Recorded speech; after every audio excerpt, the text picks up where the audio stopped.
Pozdravljamo vas na naši redni novinarski konferenci ob izidu ekonomskega ogledala. Tokrat je prva letošnja številka izšla. Na voljo bo v celoti popoldan na naši spletni strani, tako da če vas kaj dodatno zanima, vam priporočamo v branje. Sicer pa danes postavljamo v spredje aktualne cene hrane, poleg tega pa tudi gibanja plač ob koncu lanskega leta. Z vami bo magister Boštjan Vasle, direktor urada. Hvala. Lepo pozdravljeni še enkrat. Kot je povedala Sonja, na pregledu dogajanj ob koncu lanskega leta in ob spremembah, ki so se zgodile v začetku novega leta. Če začnem z nekaj podatki iz mednarodnega okolja, v bistvu institucije, ki pripravljajo napovedi o dogajanju v letošnjem letu, še vedno nekoliko popravljajo svoje napovedi.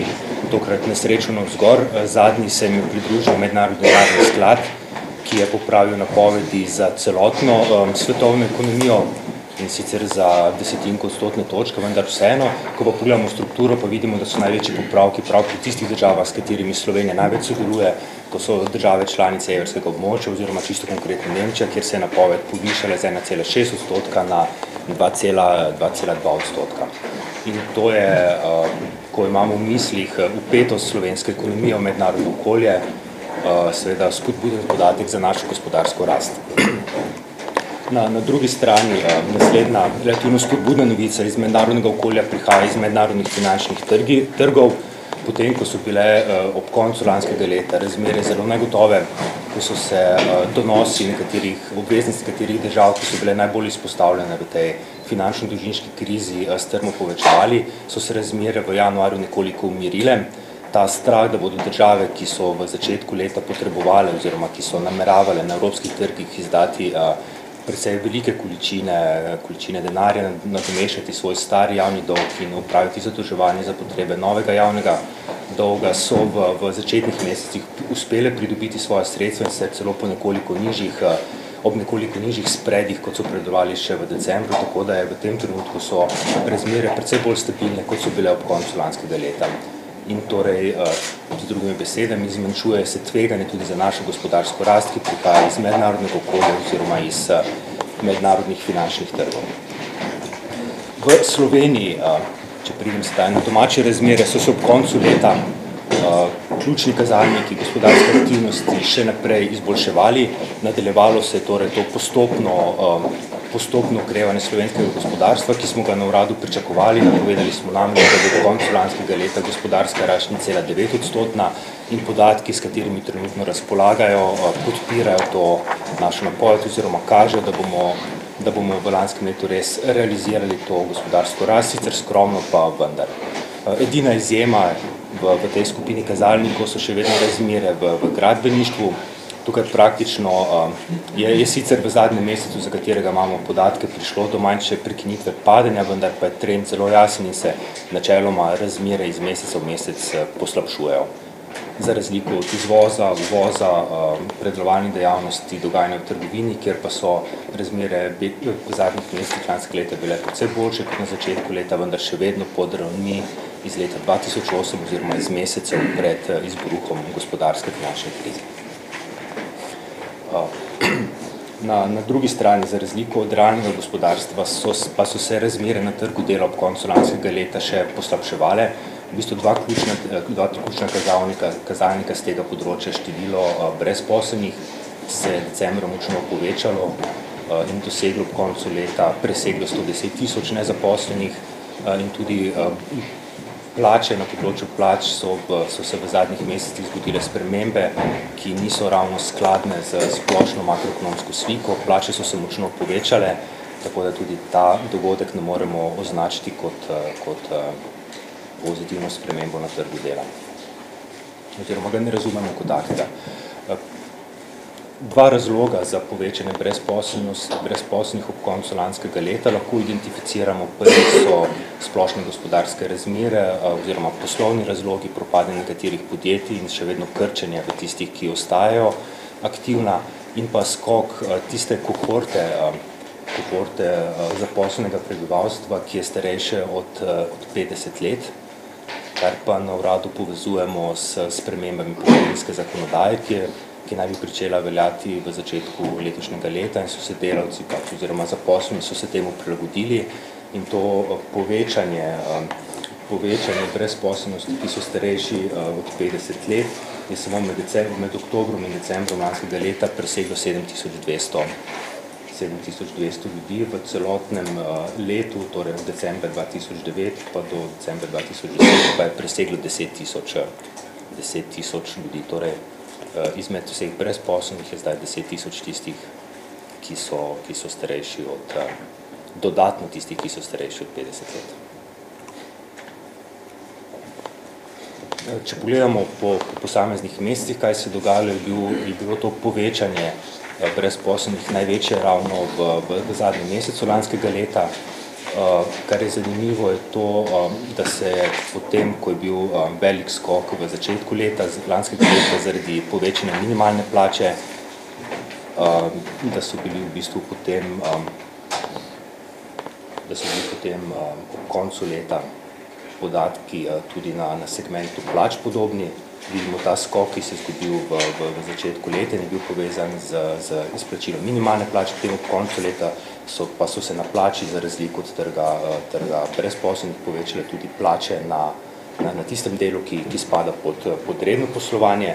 Drugi dejavnik, ki je bil pa povezan z visoko rastjo plač ob koncu leta, pa so izredne izplačila, to so tiste 13. plače oziroma božičnice.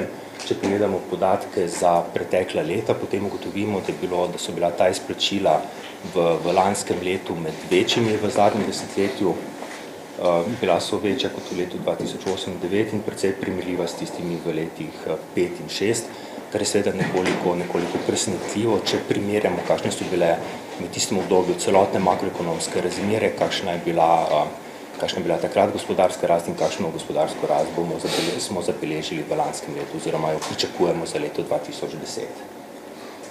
Sama struktura rasti plač je bila precej različna med obema sektorjema. V javnem sektorju je rast plač ostala zelo umirjena, praktično v 11 mesecih je ostala na ravni istega meseca iz preteklega leta, prišlo pa je do povečanja v zasebnem sektorju in kot sem omenil, tukaj sta bila ta dva razloga, redno povišanje plač oziroma poslovni razlogi in pa povišanje zaradi izrednih izplačil, to so božičnice in 13. plače. Pri tem so bila ta izredna izplačila precej različna po dejavnostih. Največ jih je bilo v tistem segmentu, ki se ukvarja z oskrbo z električno energijo, plinom in paro, kjer znaša delež zaposlenih, ki so prejeli izredna izplačila preko 90%. Precej teh izplačil je bilo tudi pri oskrbi z vodo, z ravnanjem z odpadki in saniranjem okolja, kjer je ta delež presegel 50% in pa potem v finančnih in zavarovalnih dejavnostih, kjer je presegel 40%. Kar je tukaj zanimivo oziroma kar bi tukaj radi izpostavili, je to, da so tiste panoge, ki so tudi sicer beležile relativno visoko rast plač tekom leta. Poleg tega pa ima država pomemben vpliv pri lastništvu oziroma pri poslovanju teh panog. Torej, izstopajo podobno kot v preteklih letih tiste panoge, ki imajo monopolni položaj na trgu, ki zagotavljajo storitve, ki so močno povezane z vlogo oziroma z upravljanjem države v teh podjetjih.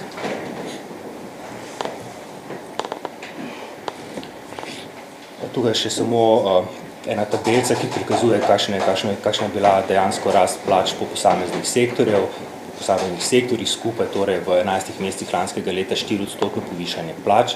Ključni dejavnik tukaj je zasebni sektor, kjer so se plače povišale za 5,2%. Javni sektor pa je, kot sem omenil že prej, v javnem sektorju pa so plače ostale na ravni izpred enega leta.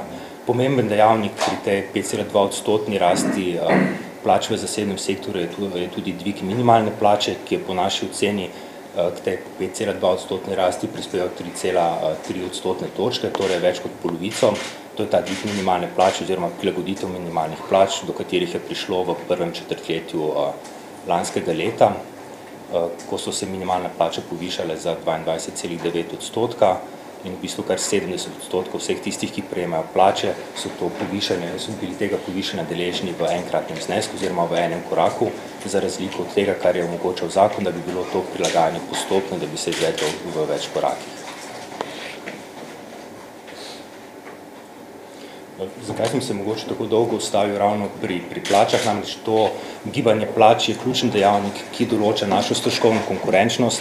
In še enkrat poudarjam, če imamo v mislih, da je Slovenija zelo majhno in zelo odprto gospodarstvo, pri kateri znaša izvoz, če ga primerjamo s celotnim bruto domačim proizvodom nekje med 65 in 70%, potem je seveda naša zunanja konkurenčnost, naša stroškovna konkurenčnost oziroma stroški, s katerimi proizvajamo to, kar prodajamo, ključnega pomena.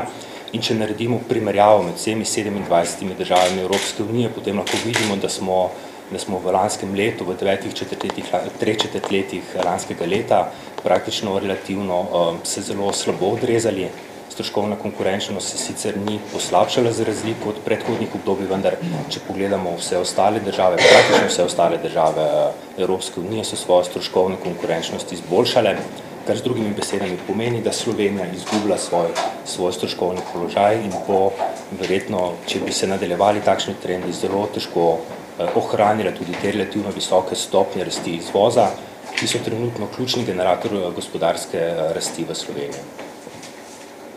Tako v tem trenutku, kot tudi naša pričakovanja so usmerjena predvsem v povečanje izvoza kot dejavnika, ki bo pripeljal do nadaljnjega okrevanja gospodarske aktivnosti v letošnjem letu.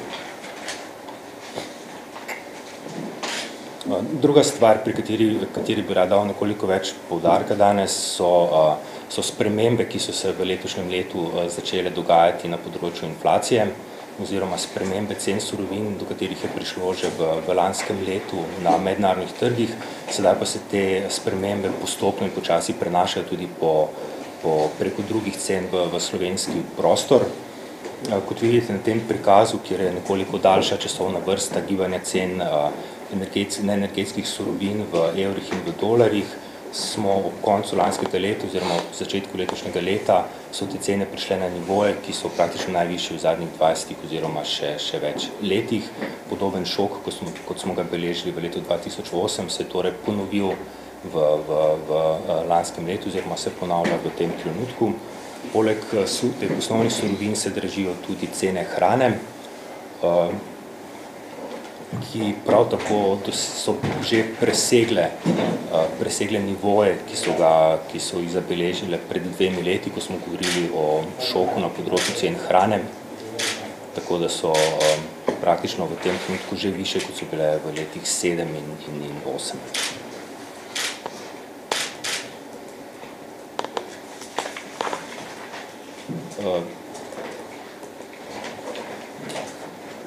Če pogledamo medletne rasti posameznih skupin cen, potem ugotovimo, da IMF ugotavlja, da je celotni indeks hrane v tem trenutku na medletni ravni višji za približno 40%, torej visok šok na mednarodnih trgih, ki pa se zaenkrat še ni v večji meri prenesel v domače cene. Namreč indeks industrijskih cen, teh uvoznih cen, ki meri cene živil, je sicer se na medletni ravni sicer povečal zopet po 2% stopnje, ampak še vedno za okoli 10%, kar je približno 3 do 4 krat manj, kot so se povečale cene hrane na svetovnem trgu v globalu. Potem prav tako ostajajo relativno umirjene te cene, ki so zajete v indeksu cen industrijskih proizvodov, ki so zajete z domačega trga in tudi v cenah, v inflaciji se cene nepredelane hrane še niso bistveno povečale po podatkih, ki jih imamo do konca lanskega leta. Inflacija je namreč v tem trenutku izmerjena za december lanskega leta, podatek za januar pa pričakujemo v naslednjih dneh. In končno, če pogledamo, kaj se dogaja s cenami predelane hrane v indeksu cen življenjskih potrebščin v Sloveniji, tudi te ostajajo, tudi njihova rast na medletni ravni ostaja relativno skromna. Torej, cene hrane na svetovnih trgih so se povečale, so se močno povečale, ampak to se zaenkrat še ni odrazilo na cenah, ki jih zajema statistični urad v Sloveniji. Tako da dejanska inflacija in osnovna inflacija ostaja umirjena tako v Sloveniji kot v celotnem evrskem območju, seveda pa so pričakovanja za naprej precej drugačna, namreč to visoko povišanje cen na svetovnih trgih se bo nedvomno odrazilo na cenah hrane v Sloveniji, vprašanje pa je, kakšen bo ta prenos. Namreč, za razliko od leta 2007 oziroma začetka 2008, ko smo bili nazadnje beležni tako visokemu skoku cenam hrane, so se razmere v Sloveniji, pa tudi na svetovnih trgih nekoliko spremenile. Ekonomska politika sedaj kljub vsemu sposobna z nekaterimi bolj prefinjenimi instrumenti uravnavati te cene, posegati v razmerja med predelovalci, proizvajalci in trgovino, tako da cela Evropa se je nekaj naučila z te epizode v letu 2007 in ti nauki bodo verjetno prispevali k temu, da bo prenos teh cen svetovnega trga v domače cene tudi letos nekoliko drugačen, kot je bil pred 2 leti. Poleg tega so precej drugačne tudi celotne makroekonomske razmere, predvsem razmere na trgu dela, glede prihodkov prebivalstva, glede zaposlenosti so precej bolj zaostrene, kot so bile v konjunkturno zelo ugodnih letih 2007 in 2008, tako da bo tudi to verjetno eden izmed razlogov, ki bo privedel do drugačnega prenosa višjih cen na svetovnih trgih v domačo inflacijo. In nenazadnje na uradu redno spremljamo tudi, kaj se dogaja s koncentracijo oziroma s konkurenco v tem segmentu prodaje prehrane v trgovini na drobno in ugotavljamo, da so se razmere v zadnjih 2 letih tudi na tem področju nekoliko izboljšale. Največji trgovci imajo sedaj nekoliko manjšo tržno moč, kot so imeli leta 2007. Prišle so tudi nekatere nove trgovinske verige, ki ponujajo prehrambene izdelke, tako da je tudi to eden izmed dejavnikov, ki bi lahko prispeval k temu, da se ne bo ponovila zgodba iz leta 2007, ko so se v bistvu cene v Sloveniji povečale bolj, kot so se povečale cene na mednarodnih trgih, oziroma ko bilo to povečanje drobnoprodajnih cen v Sloveniji precej večje kot v povprečju evrskega območja.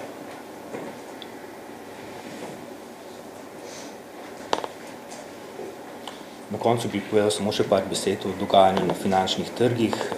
V bistvu so tukaj razmere ob koncu lanskega leta so se še naprej zaostrovale. Ta tok kreditov, ki ga dajo banke, podjetjem in nefinančnim institucijam, je še vedno ostal negativen. V povprečju lanskega leta so podjetja mesečno vrnila za približno 12 milijonov evrov posojil, kar pomeni, da so bile razmere v letu 2010 na finančnih trgih v Sloveniji še slabše, kot so bile razmere v letu 2009. To se je odrazilo potem tudi na poslovanju bank, ki so močno povečale svoje rezervacije in oslabitve. Prejšnji mesec sem poudaril, da so se te oslabitve večale že tekom leta, da so bile na mesečni ravni precej više kot v predhodnih letih. Višja pa je bila tudi oslabitev v zadnjem mesecu lanskega leta, ki je presegla te iz leta 2009 in iz leta 2008. In potem zaradi tega posledično se je povečal tudi delež nedonosnih terjatev, samo v zadnjem mesecu lanskega leta za 0,5 odstotne točke, kar pomeni, da so banke leto končale s približno 3,5 odstotnim deležem nedonosnih terjatev v njihovih skupnih terjatvah. Ker je seveda precej več kot v predhodnih letih, še leta 2008 je ta delež znašal 1,8 odstotka, torej približno polovico manj.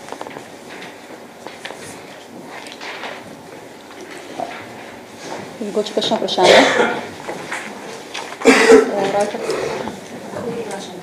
Marija Novak Reuters, zanima me, ali lahko že poveste, kakšna bi torej lahko bila inflacija konc letošnjega leta, glede na ta zadnja povečanja cen surovin in hrane?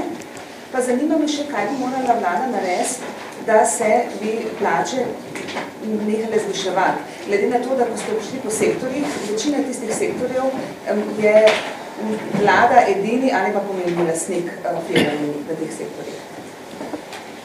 Kar se tiče prvega dela vprašanja glede inflacije, so tveganja v tem trenutku precej jasna. Močno se povečujejo cene surovin, povečujejo se cene teh energentov, povečujejo se cene hrane in to bo vplivalo na gibanje inflacije na svetovni ravni, v evrskem območju, tudi v Sloveniji. Mi bomo novo napoved inflacije pripravili približno v roku meseca dni. Počakali bomo še na podatke, ki bo Statistični urad objavil podatke o cenah v januarju letošnjega leta in kot pravim, tveganja za napoved so precej jasna. Pričakovano inflacijo bomo popravili navzgor, za kakšno bo pa točno številko, bomo pa sporočili o pripravi pomladanske napovedi, ki vam bo predstavljena nekje v sredini meseca marca. Pa je zdaj trenutno napoved in za koliko bila to za 1 odstotno točko više, 2 odstotne točke? Približno, koliko se giblje? Ja, trenutno napoved se giblje na ravni 2 odstotkov, Kakšna bo pa sprememba, ne, pa odvisno od tega, kako se bodo razvijala dogajanja na trgih surovin in kakšen bo ta prenos v Sloveniji. Mi smo sicer naredili neke simulacije na uradu, ki so precej tehnične narave, to ni naša predpostavka, ampak pogledali smo, kakšen vpliv bi imelo na primer 5% povišanje vseh cen, cen hrane, ki so zajete v slovenskem indeksu na inflacijo, in smo prišli do rezultata nekje 0,7% točke. Ampak to pravim, ravno to pravim, da to ni naša napoved, mi smo si izbrali ta 5% povišanje cen je zgolj naša predpostavka, ki pa ne odraža tega, kaj si mislimo o cenah hrane v letošnjem letu. To bomo še počakali, da specializirane institucije, FAO, IMF, ki se ukvarjajo z napovedovanjem cen hrane, ki podrobno spremljajo trge surovin, predstavijo svoje napovedi, svoje pričakovanja in potem bomo ta pričakovanja vgradili tudi v napoved slovenske inflacije. Se pravi, potem ta prenos, ko ste rekli, da bo letos drugačen, kot je pred starimi leti, bo potem tudi bo odvisen od tega, kakšne bojo napovedi oziroma kakšne bojo. Ta prenos, kako se bodo cene hrane na svetovnih trgov prenesle v cene hrane v Sloveniji, pričakujemo, da bo drugačen zaradi tega, ker so drugačne makroekonomske razmere, ker so precej bolj zaostrene razmere na trgu dela, več je nezaposlenih in tudi rast plače drugačna, kot je bila takrat v konjunkturno ugodnih letih. Poleg tega pa se je spremenila tudi, spremembe so na strani ponudbe, imamo več ponudnikov, konkurence kljub vsemu nekoliko večja in to so dejavniki, ki bi lahko vplivali na drugačen prenos. Oziroma, pričakujete, da bo bolj oster ali da bo... Ne, pričakujemo, da bo prenos pilejši. Ne pričakujemo, da se bodo ponovile razmere iz leta 2007, ko je bilo povišanje cen hrane v Sloveniji v bistvu večje, kot je bilo povišanje cen na svetovnih trgih, ker so se v celotni verigi v Sloveniji v te cene vgradile tudi nekatere neučinkovitosti, ki pa so se v tem obdobju vsaj delno odpravile. Kaj pa plače? Kaj mora vlada storiti, da se bodo plače nekaj počeli? Poglejte, ta tabela, ki sem prej prikazal, razmere med plačami v zasebnem in javnem sektorju, kaže, da so bili ukrepi, ki jih je sprejela vlada na področju plač v lanskem letu učinkoviti.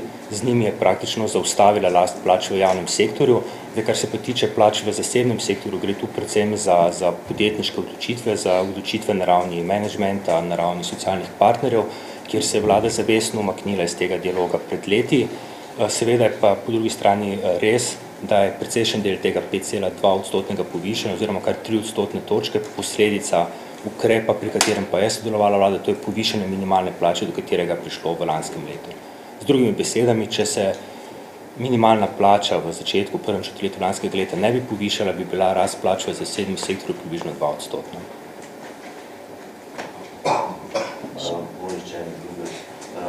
Mene zanima, ali pričakujete, da boste tudi popravili napoved za gospodarsko rast z oktobrskih 2,5 za letošnje leto, je povedano, že napovedujemo počasnejšo gospodarsko rast, ali ste že kaj razmišljali? Po podatkih, ki so trenutno na razpolago, ugotavljamo, da naša napoved, ki smo predstavili jeseni, da v bistvu vse uresničuje, da podatki, ki prihajajo iz realnega dela gospodarstva, iz finančnih trgov, v tem trenutku še podpirajo.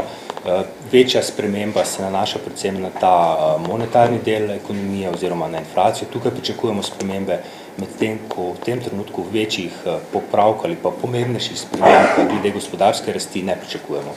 Seveda pa vse še odvisno od tega, kakšen bo podatek o gospodarski rasti v zadnjem četrtletju lanskega leta, ki ga bo statistični urad objavil po koncu tega meseca in to je potem osnovni nabor kazalcev poleg mednarodnih predpostavk, na podlagi katerih bomo pripravili pomladansko napoved gospodarskih gibanj.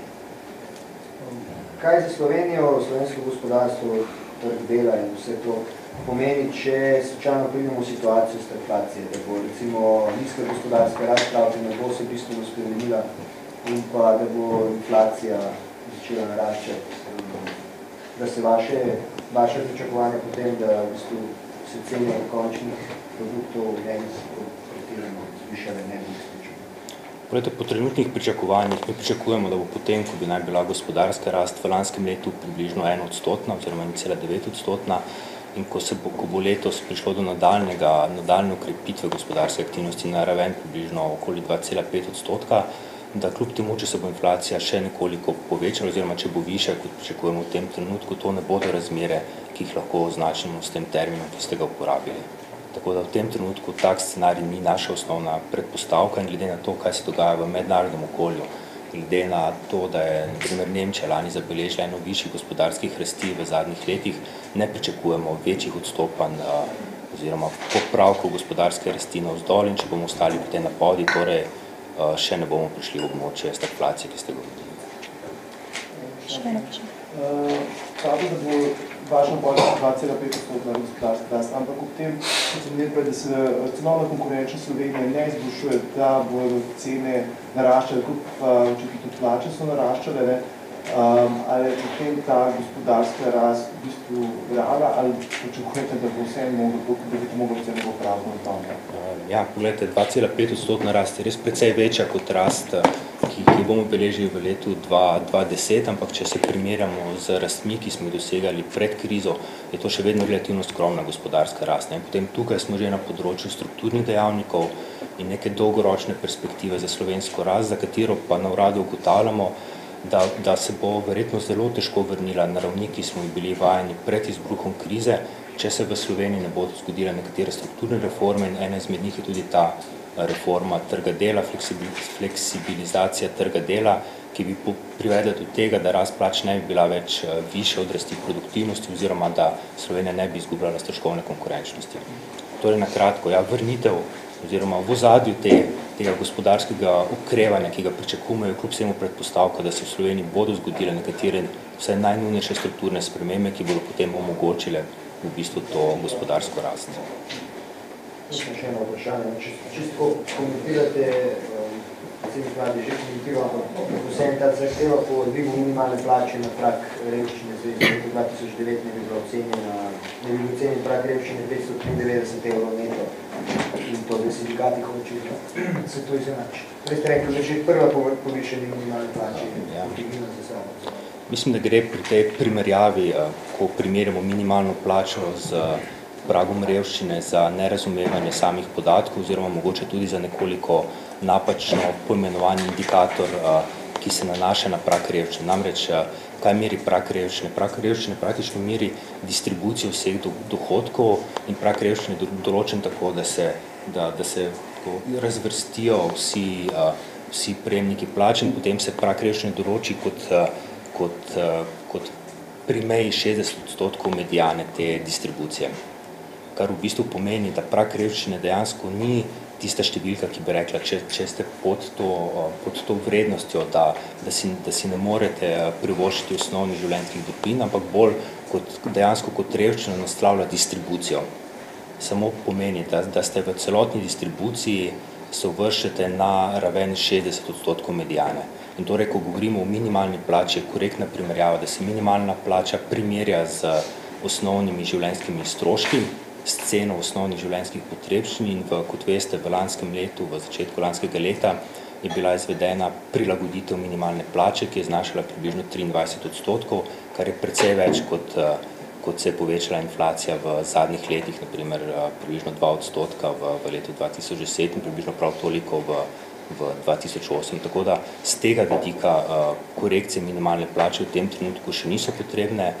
Druga stvar, ki bi potem omenil, pa je to, da je v zakonu o minimalni plači, ki so ga sprejeli vsi socialni partnerji, zelo jasno določeno, kdaj lahko pride, oziroma kateri so dejavniki, ki se morajo upoštevati pri spremembah minimalne plače, in to so poleg rasti cen seveda še gospodarska rast in druge razmere na trgu dela, predvsem stopnja brezposelnosti. In če gledamo torej na ta problem standarda, življenjskega standarda zaposlenih z tega širšega vidika, potem lahko ugotovimo, da praktično nobeden izmed pogojev, ki so bili v lanskem letu dogovorjeni za dvig minimalne plače, v tem trenutku ni izpolnjen. Brezposelnost je zelo visoka, v zadnjem mesecu se je povišala in bistvenih sprememb številke ne pričakujemo niti v letošnjem letu. Gospodarska rast ostaja zelo skromna, rast plač tudi ni takšna, oziroma je takšna, da ne zahteva dodatnega povišanja minimalne plače. Še kakšno vprašanje morda? Lahko sem vprašanje. Omenili ste reformo trga dela, nujno za okrepitev konkurenčnosti, ampak pač že glede na prva pogajanja, glede tega zakona o delovnih razmerjih, se skupaj kaže, da v bistvu iz tega ne bo nič. Kaj torej se to pomeni? Kakšne posledice? Se kaj mi spremljamo ta trg dela z makroekonomskega vidika, kot sem prej poudaril, se nam zdi ena izmed ključnih reform za ohranjanje oziroma za prenehanje padca naše konkurenčne sposobnosti, prav ta reforma trga dela. Seveda je to zahteven projekt, ne samo na ekonomski ravni, ampak tudi na politični ravni, ampak mislim, da to nominalno nasprotovanje, ki so ga deležne vse spremembe že na začetku, ne bi smel biti razlog, da bi vlada odnehala od naporov, da izvede te spremembe. Ampak vlada ne misli sama te spremembe, to je že zdaj jasno povedano. Ne, seveda bodo te spremembe, kot vse ostale spremembe, vse ostale reforme, ki so bile izvedene v zadnjih letih, usklajevane tudi s socialnimi partnerji oziroma bodo šle skozi proces socialnega dialoga in potem bi naj bil končni rezultat takšen, da se bodo z njim lahko strinjale vse strani, vsaj približno. Najlepša hvala vsem. Lep dan.